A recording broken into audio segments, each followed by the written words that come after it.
உலக ஜனங்களுக்கு எனது பணிவான வணக்கம். கடவுள் யார்? உலக ஜனங்களுக்கெல்லாம் உள்ள ஒரே கடவுள் யார்? நான் சொல்லுவது இஸ்லாமியர்கள் வணங்குகிற இறைவா அல்லாஹ், அவர்தான் கடவுள். இந்துக்கள் வணங்குகிற தெய்வமே ஆண்டவரே, அவர்தான் கடவுள். கிறிஸ்தவ வணங்குகிற யெகோவா எனும் நாமம் கொண்ட தேவனாகிய கர்த்தரே, இயேசு கிறிஸ்து மேலே பார்த்து கூப்பிடக்கூடிய பிதாவாகிய தேவனே கர்த்தரே, அவர்தான் கடவுள். இவர்தான் கடவுள். ஒருவர் தான்.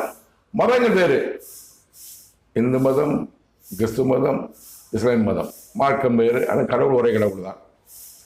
அந்த உலக ஜனங்களுக்கெல்லாம் ஒரே கடவுள் தான் என்னை பரமண்டலத்திலிருந்து பூமிக்கு அனுப்பியிருக்கிறார். ஆதியிலே ஆபிரகாம் முதல் ஈசாக்கு, யாக்கோப்பு, தாவீது ராஜா, அப்புறம் இயேசு கிறிஸ்து முதல் போல இக்காலத்திலே பூமிக்கு கடவுளின் பணி செய்வதற்கு